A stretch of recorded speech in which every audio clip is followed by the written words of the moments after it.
Welcome to the ASEAN Wonk Podcast, where we bring you expert insights and regional perspectives on Southeast Asia and Indo-Pacific geopolitics and geoeconomics. I'm your host, Dr. Prashant Paramaswaran. If you haven't already, do subscribe to the ASEAN Wonk platform at www.aseanwonk.com so you don't miss all our posts.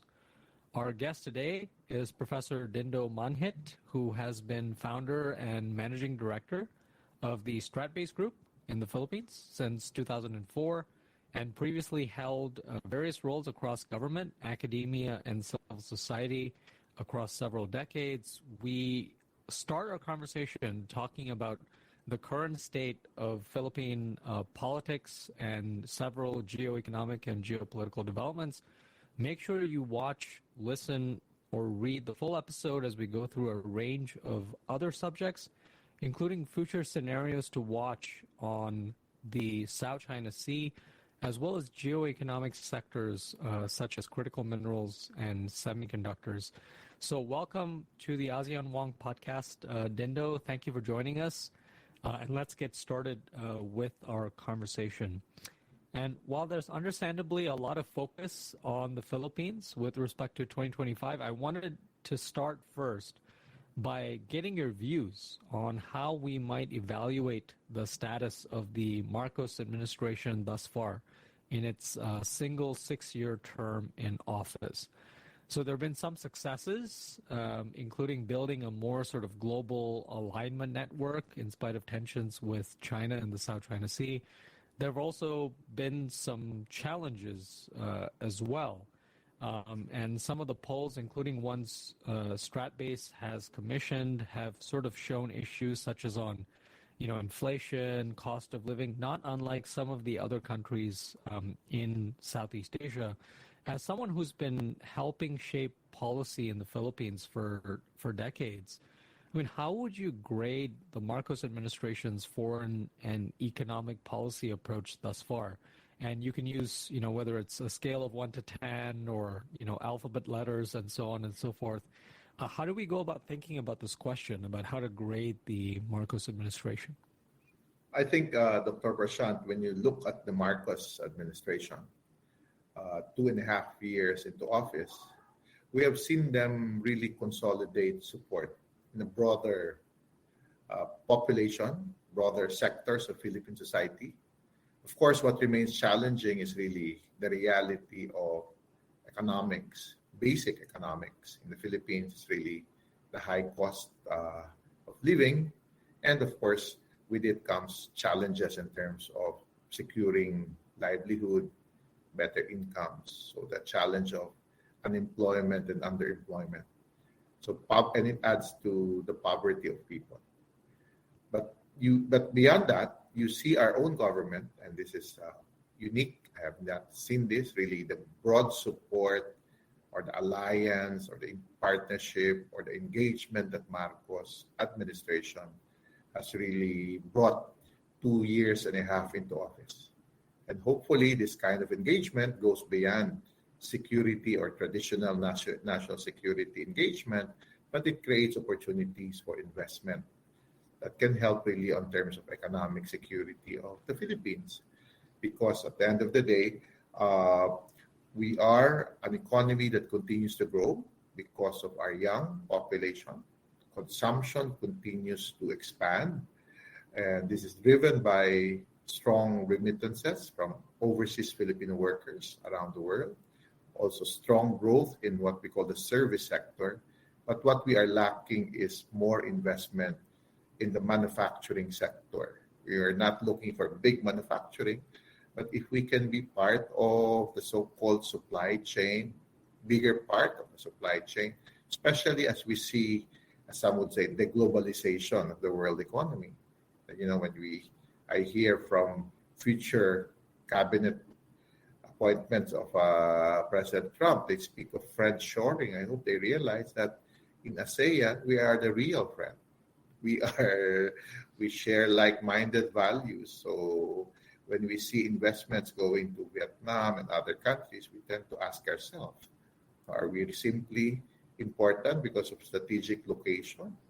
But maybe strategic location translates into economic opportunities for a broader growth trajectory, which is investment-led, which is job-generating, which allows our people to get better livelihood, to improve their lot and consume more. So it becomes a cycle. So that kind of challenge. But I think we are on the right track.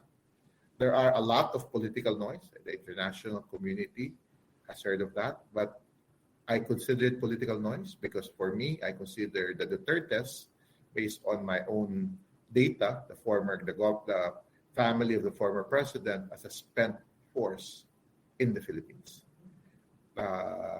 This is a story of how in politics, no matter how you keep things from happening or coming out, the institutions tend to work for good governance. And these are basically audit reports that they cannot answer to.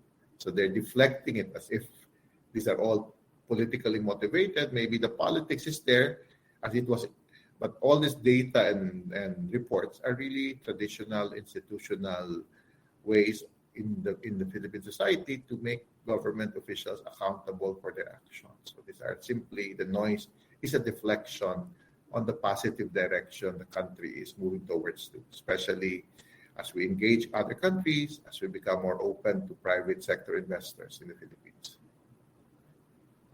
Right. So, Dindo, I wanted to ask you, I mean, you kind of referenced it there already, which is, the Philippine economy is gaining attention as kind of a big geoeconomic story, I would say, within Southeast Asia under the Marcos administration.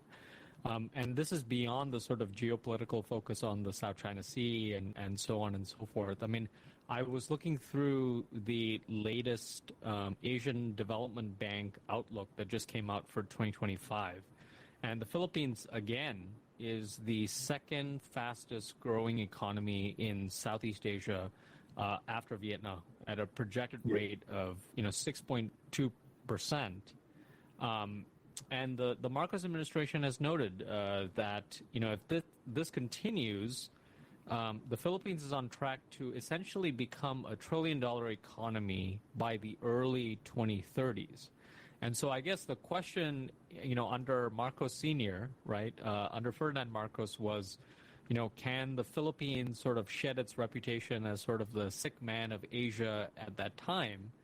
But under Marcos Jr., do you sense that the country is on a pathway to becoming really a key regional geoeconomic player in its own right? Because these are some, really fascinating numbers. But as you know, you've been through many cycles of kind of hope and optimism about the Philippines. I'm interested in your views as to how sustainable do you think this trajectory is that the Philippines is on? Because it really is a remarkable trajectory if you look at some of the numbers.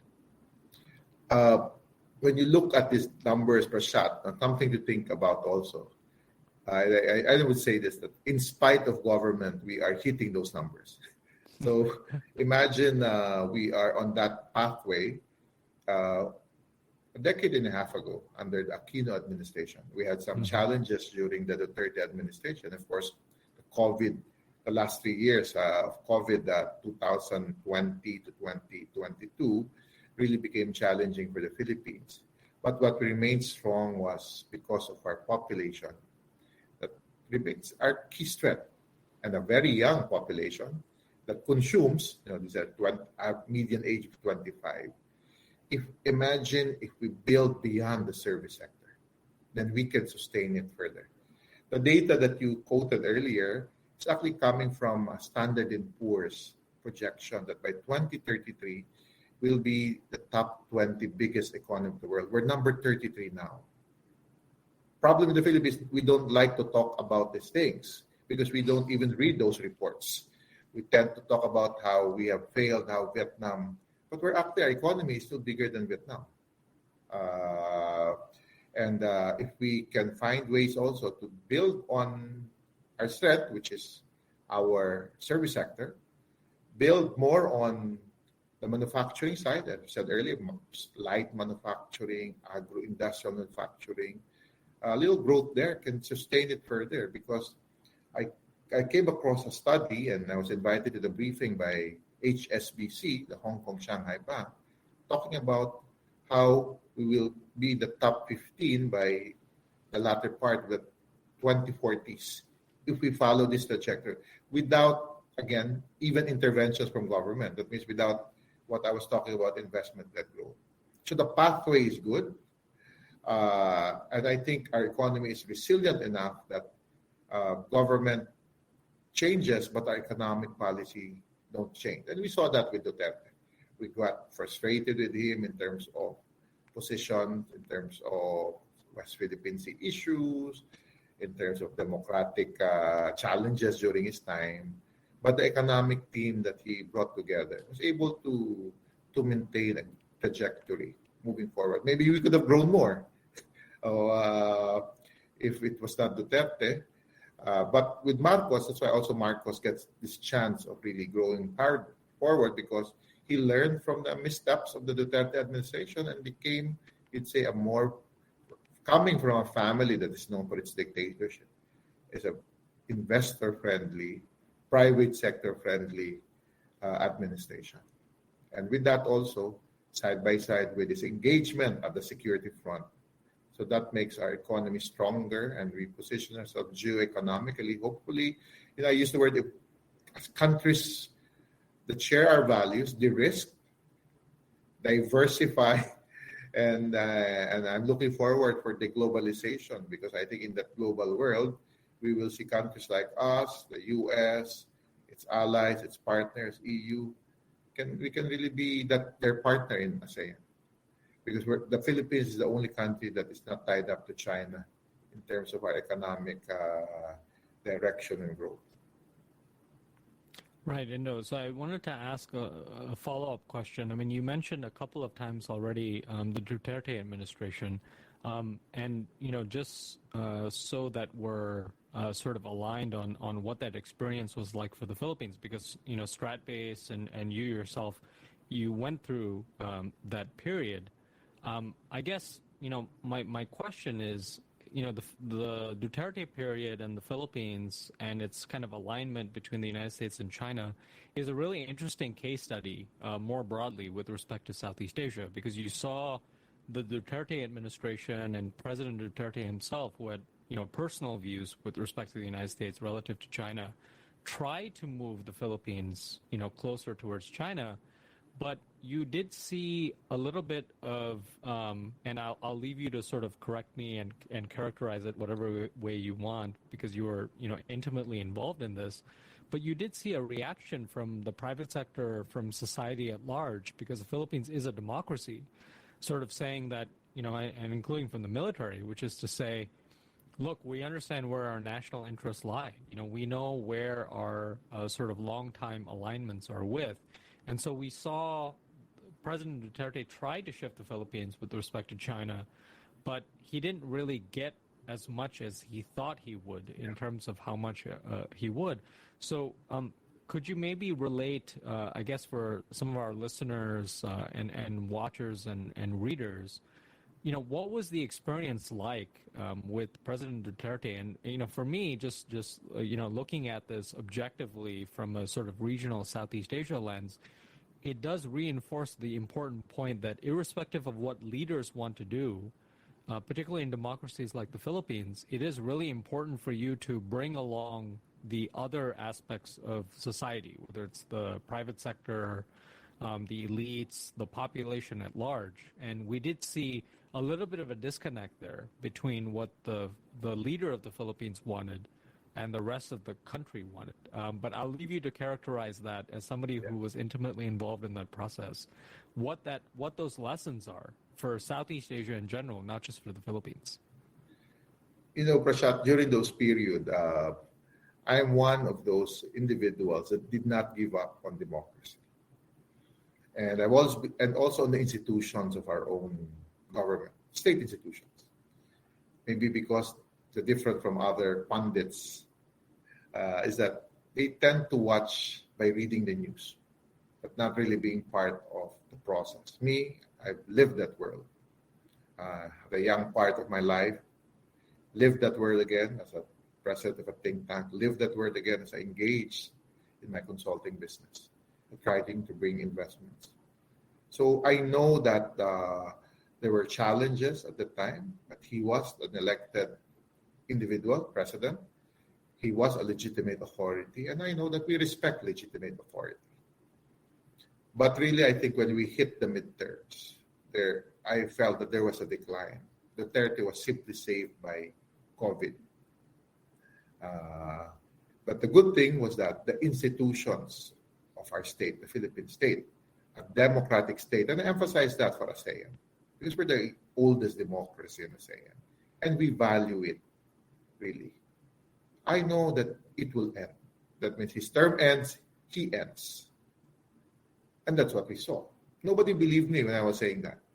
And also, I know for a fact that internal to the bureaucracy, both the civilian and the military bureaucracy, they respect constitutional authority, but within their own little world, they would know what national interest is. And it even allowed my group to engage with a lot of them, up to the cabinet level, to the point that in the end, 6 years after President Duterte, we never really moved policy. The idea of economic, the weakness of the country to be coerced by China never happened. To the point that Duterte in his last 6 months were claiming all his anti-China actions. But of course, we all know all his anti-China actions was simply driven by a pushback from society. And also his anti-China statements is because the daughter would have lost if she was perceived to be a China candidate. Because at the time, it was 7 out of 10 Filipinos will not vote for a pro-China candidate. So given that as background, it tells us a good lesson for ASEAN countries and for the world that there are democracies. If we really talk about working with countries that share our values, I hope the outside world should see us because we are. We don't relate more with ASEAN countries. We tend to relate more with the US, Japan, Australia, EU countries, Canada, even South Korea. Because even with South Korea, we tend to look at ourselves as coming from the same roots. We fought a dictatorship. Not perfect. Our democracy is not perfect, but who is perfect? Especially when I look at the US and EU now. But we remain this way. But the best is, look at us, look at the Philippines as a democratic country. That if you understand how we work, you would understand that there is rule of law in this country. You would understand that we are a very open economy. Just like our democracy is also open. That's why we push back on leaders like Duterte, who are now suffering from lack of political support. Now, that's the nature of what democracies are. And I think we will continue to be that way. And hopefully, Marcos is just, again, the first step. Because we thought the first step was Aquino in 2010. Because we had some challenges in the previous government. That's when I became active as a think tank because I was raising issues on governance, on transparency, on accountability in the early 2000 period of our country because of illegitimate leadership. That means they cheated their way into election. But now we've addressed the electoral process. You have to accept who gets elected by the public and build from there. And that's what we're hoping in 2025 as we start a new year, as we go into the midpoint of this administration. But how can he build on what he has started in his 2.5 years into office, Marcos? Because he will have 2.5 years to go because of the last 6 months, it's election period. So we hope to build that and build it more to our friends and allies and partners who share with us that we are an important waterway, the West Philippine Sea. We are in an important strategic location. But hopefully we can also be an important economic player into 2025 and beyond. Because, again, as you have quoted, data reflects that. That is the projection. Hopefully we break those projections in a positive way or even reach those projections. And I see that happening in the next 2.5 years of this government. Right, which brings me to my next question, Dindo, which is the sort of 2025 data points to watch, which is, as I mentioned at the outset, there already is quite a lot of focus on what looks to be like a very active year for the Philippines in 2025. And we've got everything from, the midterm elections in the Philippines, which you referenced, which is, very interesting given the state of the Duterte-Marcos dynastic dynamics. Yes. And then you have the dynamics of the U.S.-Philippine alliance in the South China Sea under a new Trump administration, which you also mentioned earlier as well. And, of course, the other component, which I think you very astutely noted, is that there is a bit of a gap, right, for those of us who watch the region very closely between this sort of global alignment network that the Philippines is building. So it's not just Asia with respect to Japan, for example, or Australia, but it's also, Canada, France, a number of these other countries. It really is Even quite India. unprecedented. Even India, for example, right? Exactly, as you mentioned. So it's a very global alignment network, but the big question, obviously, is the gap between that global alignment network with what the Philippines is experiencing within ASEAN, which is, even though there are individual countries in Southeast Asia that might sort of look at what the Philippines is doing and say, okay, at least there's a country that is confronting China on this count. ASEAN as an institution has been lagging in terms of some of these key flashpoints, including not just the South China Sea, but also if you look at Myanmar, for example, and some of that is due to, consensus decision-making, which is not unique to the South China Sea. But I'm just wondering, what are some of these top data points that you're looking to ahead in 2025 to sort of look at Philippine geoeconomics and geopolitics? Because you cover both of those aspects. Yes. What are you looking at as some of these key indicators? When you look at ASEAN,